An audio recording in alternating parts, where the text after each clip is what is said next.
तो भक्ति, ज्ञान, विज्ञान और वैराग्य का विभाग सहित वर्णन कीजिए। बहुत सारे हमारे अभी नई पीढ़ी के बच्चे हैं जिनको लगता है कि साइंटिफिक होना चाहिए, हर चीज़ साइंटिफिक कैसे है, इसको साइंटिफिकली समझाइए। मैं तो ऐसे नहीं मानूंगी, मैं तो ऐसे नहीं मानूंगा। तो अभी के जनरेशन में ये चीज़ भर दिया गया है कि साइंस। लेकिन आपको मैं बताऊं कि आप हनुमान चालीसा से अपने वेद जो भी पढ़िए तो उसमें आपको सब कुछ जय श्री राम।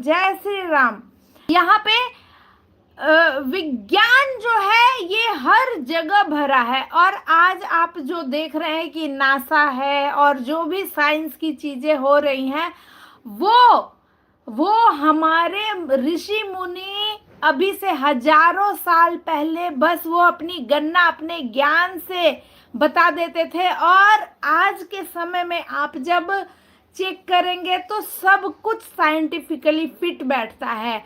आप भगवान श्री रामचंद्र जी के जन्म का जो स्तुति है, जो श्लोक है, उसको सुनिए। उसमें जो समय, दिन, वार और ग्रह नक्षत्र की स्थिति सब बताया था।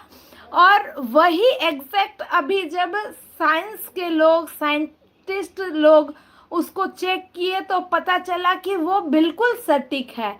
सूर्य की यहाँ से दूरी, धरती से सूर्य की दूरी, जब हनुमान जी सूर्य को निगल गए थे, है ना, ये सबको पता है।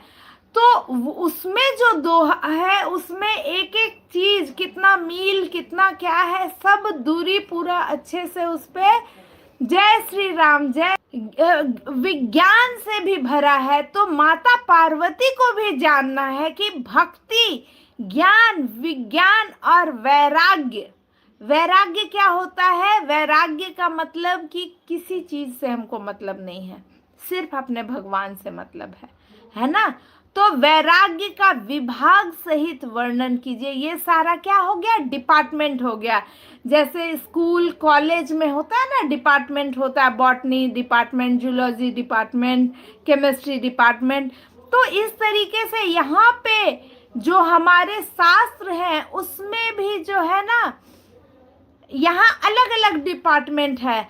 तो भक्ति, ज्ञान, विज्ञान और वैराग्य का डिपार्टमेंट है। इसके सिवा श्री रामचंद्र जी के और जो भी अनेक रहस्य, छिपे हुए भाव अथवा चरित्र हैं, उनको कहिए, हे नाथ आपका ज्ञान अत्यंत निर्मल है। जो छिपे हुए रहस्य है, जो मैं डाउट नहीं पूछ पा रही हूँ, जो मैं प्रश्न नहीं कर पा रही हूँ, वो भी आप बताइए। और आपका ज्ञान अत्यंत निर्मल है। माता पार्वती शंकर भगवान से कहती हैं कि आपका ज्ञान बहुत निर्मल है। तो हे प्रभु, जो बात मैंने न पूछी हो, हे दयालु, उसे भी आप छिपा न रखिएगा। तो बोले कि मैं, हो सकता है बहुत सारा डाउट मैं पूछ भी ना पाई हूँ, मेरी इतनी भी बुद्धि नहीं है कि मैं वो पूछ सकूं, हो सकता है मुझसे छूट गया होगा, लेकिन आप उसको भी बताइएगा। जो मैंने नहीं पूछा है वो भी बताइएगा। अच्छा टीचर कौन होता है? जो अच्छे गुरु कौन होते हैं? जो उनको पता है कि ये मेरे बच्चे के लिए, मेरे स्टूडेंट के लिए ज़रूरी है। तो बच्चा अगर नहीं पूछा फिर भी वो सामने से उसको बताएंगे ये तुमको जानना ज़रूरी है। तो उसी तरीके से यहाँ पर माता पार्वती भगवान शंकर से रिक्वेस्ट करती हैं कि आप कुछ भी छुपा के मत रखिएगा, मैंने पूछा हो या ना पूछा हो।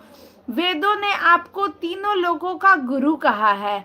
वेद आपको क्या कहते हैं? तीनों लोक के गुरु। दूसरे पामर जीव इस रहस्य को क्या जाने? तो वेद जो आपको कह रहे हैं वो बाकी जीव उसको क्या जाने? पार्वती जी के सहज, सुंदर और छल रहित सरल प्रश्न सुनकर शिव जी के मन को बहुत अच्छे लगे। अगर आप छल और कपट के साथ किसी से कोई बात कर रहे हैं तो वो सामने वाले को समझ में आ जाता है, और उसके बाद सामने वाले की भी इच्छा नहीं होती है कि वो भी आपसे ऑनेस्टली बात करे। लेकिन आप अगर सरल हैं, सिंपल हैं, है ना, तो आपके भाव को जानकर सामने वाला आपसे बिल्कुल ऑनेस्टली आपसे कोई भी कन्वर्सेशन करेगा। और यहाँ भगवान शिव माता पार्वती की सहज सुंदर छल रहित निश्चल प्रश्न को सुनकर शिव जी के मन को बहुत अच्छा लगा। अगर हमें कुछ सीखना है तो हमें क्या होता है, बिल्कुल अपने आप को, मतलब एक दिन अपने आप को समझना चाहिए कि मुझे अब कुछ आता नहीं है, आप पूरा सिखाइए, है ना। जैसे पढ़ाने में भी होता है कि कुछ बच्चे ऐसे होते हैं कि उनको पता है, फिर भी अगर टीचर एक्सप्लेन कर रहा है तो उसको इतनी क्यूरियोसिटी से सुनते हैं कि हाँ मैम बता रही हैं, सर बता रहे हैं। और कुछ बच्चे क्या होते हैं कि उन्होंने कहीं एक लाइन जान लिया है, अब वो टीचर को वहाँ सिखाने लग जाते हैं। दोनों स्थिति में क्या होता है, टीचर किसको अच्छे से बताएगा? जो बच्चा जानते हुए उसको वो कॉन्सेप्ट उसका क्लियर है, फिर भी वो अनजान होकर श्रद्धा से अपने टीचर को सुन रहा है ना। और वो जान रहा है वो भी कभी उसके शिक्षक ने ही उसको बताया था। तो ऐसी स्थिति में क्या है, शिक्षक देखता है कि बच्चे का क्या है वहाँ पे मतलब वो समर्पण उसको कहा जाता है कि वो समर्पित है कि आप मैम, आप सर जो बताओगे।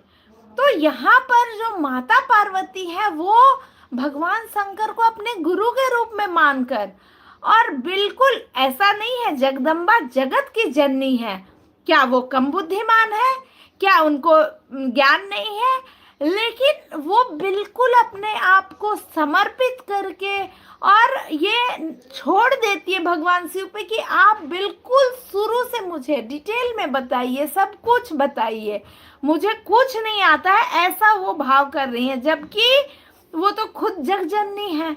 लेकिन इस भाव से भगवान शंकर जो होते हैं ना, वो प्रसन्न हो गए, उनको बहुत अच्छा लगा।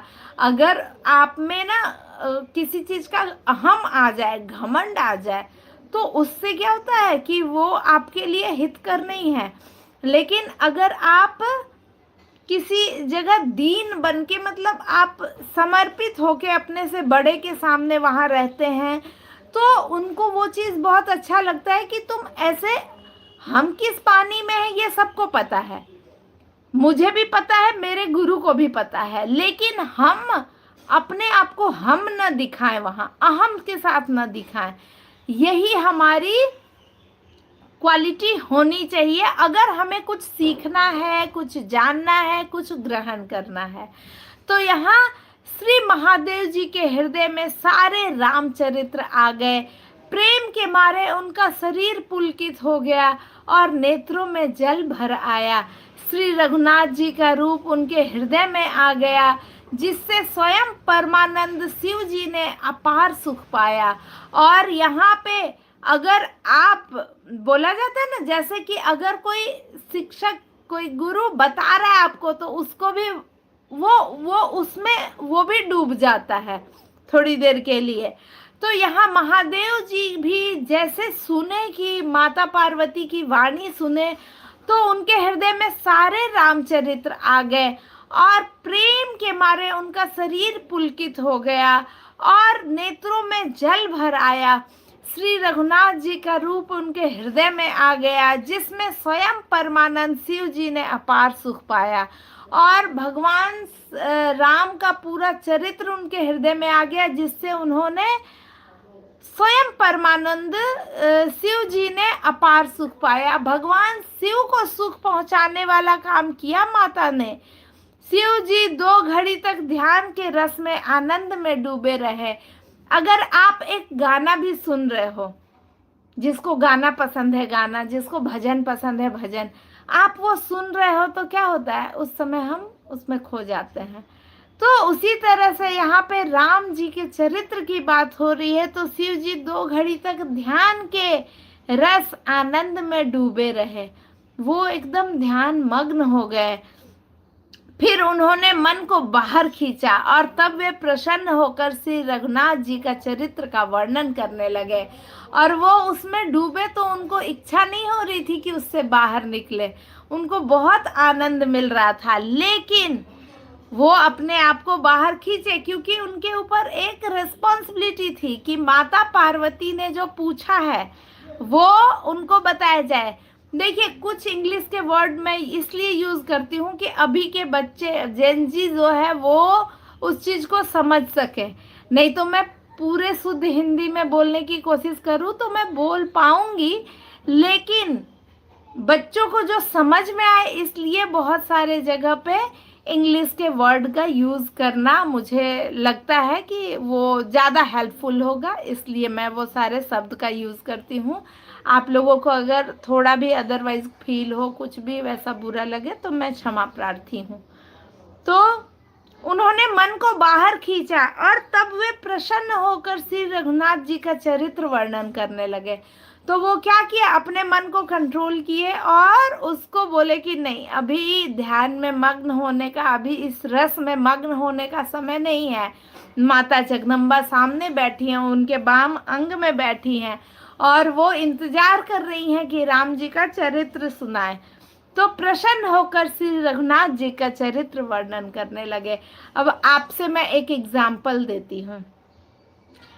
आप कहीं गए हो रिलेशन में या कहीं स्कूल में, कॉलेज में, कहीं भी हो, वहाँ पे अचानक मतलब कुछ खाने पीने की बात हुई और या फिर कुछ भी किसी गिफ्ट की बात हुई और किसी ने सुना, अरे तुम्हारे पापा ने तुमको ये दिलाया, वाह। अब आप क्या करोगे? उसके बाद आप खुश हो जाओगे, आपके पापा की तारीफ हुई, और आप क्या करोगे, और उनके सारे वहां पे और दो चार उनकी क्वालिटी बता दोगे, अरे मेरे पापा तो ये भी करते हैं, ये भी। या कुछ खाने पीने का, आप कोई टिफिन लेके गए, आपने अपने दोस्तों के साथ शेयर किया और वहां पे वो बहुत स्वादिष्ट लगा, सारे एकदम लूट मच गई, सब बच्चे एकदम लूट के खा लिए। उसके बाद क्या होगा? सब बोलेंगे अरे बड़ी अच्छा है, बहुत अच्छा बना है, आंटी ने तो बहुत अच्छा बनाया। तो आप क्या करोगे? आपके मुंह से और दो चार बातें निकलेगी, अरे मेरी मम्मी ये भी बहुत अच्छा बनाती है, कल मम्मी ने ये खिलाया था, कल मम्मी ने वो खिलाया। तो क्या होता है कि अगर आपका कोई प्रिय है और उसके बारे में कोई एक शब्द सामने वाला बोल दे, तो आप क्या है, आप उसकी सारी क्वालिटी से एकदम भर जाते हो, आपका मन गदगद हो जाता है, आप एकदम खुशी से फूले नहीं समाते हो और आप चाहते हो कि उनके सारे गुणों का बखान कर दे, है ना। तो यहाँ पे क्या हुआ, श्री रघुनाथ जी के लिए इतना सवाल किया माता जगदम्बा ने, उनके मन में इतने ये है, अब वो जानना चाहते हैं। अब मान लीजिए आपसे किसी ने बोला, अच्छा आंटी ये बना लेती है, ये भी बना लेती है, फिर लाना ना किसी दिन, मुझे भी खाना है। तो क्या होगा ऐसे में कि आप बोलोगे हाँ हाँ ये भी, तो आप उसमें समा जाओगे उस आनंद में। और यहाँ पे क्या है, श्री रघुनाथ जी के चरित्र का वर्णन पूछा, वो सामने से माता जगदम्बा एकदम उत्सुक है, उत्साहित है, एक्साइटेड है कि मुझे भी जानना है, मुझे भी सुनना है, वो इतनी क्यूरियस है। तो यहाँ पे है क्या, एकदम प्रसन्न मंत्र मुग्ध होकर भगवान शिव रघुनाथ जी का चरित्र वर्णन करने लगे, जिसके बिना जाने झूठ भी सत्य मालूम होता है। अगर भगवान रामचंद्र जी के चरित्र को, उनके गुण को, उनके जो उन्होंने जो एक्ट किया राम जी के जन्म में, राम अवतार में जो उन्होंने किए, वो चरित्र अगर हम ना जाने तो जिसके बिना जाने झूठ भी सत्य मालूम होता है। जैसे बिना पहचाने रस्सी में सांप का भ्रम हो जाता है। अगर हल्की रोशनी है और हम कहीं किसी अंधेरे कमरे में गए तो वहां हमें क्या लगता है कि कुछ दिखा, ऐसे रस्सी भी दिखा तो लगेगा अरे सांप है क्या। तो यहाँ पे क्या होता है कि जिसके जान लेने पर जगत उसी तरह लोप हो जाता है कि बिना जाने झूठ भी सत्य मालूम होता है। जैसे बिना पहचाने रस्सी में सांप का भ्रम हो जाता है। अगर हम नहीं पहचान पाए तो रस्सी हमें क्या है, सांप की तरह लगेगा, और जिसके जान लेने पर जगत का उसी तरह लोप हो जाता है। और हम जान गए कि ये रस्सी है तो हम नहीं डरेंगे, लेकिन अगर हम जान गए सांप है तो फिर हम सतर्क हो जाएंगे, अरे अब क्या करें, है ना। तो जैसे जागने पर स्वप्न का भ्रम जाता रहता है, तो अगर हम सोए हैं तो हम उसी सिचुएशन में एकदम उलझे हैं, परेशान हैं, या खुश हैं, या आनंद में हैं, जो भी है, लेकिन अगर हम जाग गए तो क्या होता है, तब पता चलता है अरे ये तो सपना था, है ना। तो मैं उन्हीं रामचंद्र जी के बाल रूप की वंदना करता हूँ। तो भगवान शंकर बोलते हैं कि जिसके जान जाने से हर भ्रम दूर हो जाता है, उनके चरणों की मैं वंदना करता हूँ, उनके बाल रूप की मैं वंदना करता हूँ, जिनका नाम जपने से सब सिद्धियां सहज ही प्राप्त हो जाती है। यहाँ पे मैं बार बार बोल रही हूँ, रामचरितमानस के पहले ही दिन से ये बार बार आ रहा है चर्चा कि राम नाम, केवल राम नाम नहीं, मैंने बार बार बताया कि जो भी नाम, जिस नाम में आपकी श्रद्धा है, शिव, राम, विष्णु, कृष्ण, जिस नाम में श्रद्धा है, तो यहाँ क्या बोला जा रहा है कि जिसके जान, उन्हीं रामचंद्र जी के बाल रूप की वंदना करता हूँ, जिसका नाम जपने से सब सिद्धियां सहज ही प्राप्त हो जाती हैं। यानी कि नाम सिर्फ जपना है। कलयुग केवल नाम आधारा, सुमिर सुमिर नर उतर ही पारा। तो कलयुग में क्या है, केवल नाम ही आधार है। आप कुछ भी कर लेंगे, उसमें पूरी पवित्रता, पूरा जो है 100% प्योरिटी का कुछ नहीं है। तो कलयुग सबसे आसान है, केवल नाम लेने से आपको पता नहीं कितने पुण्य मिल जाएंगे। तो जिनका नाम जपने से सब सिद्धियां सहज ही प्राप्त हो जाती, इजली, सहज मतलब इजली प्राप्त हो जाती है।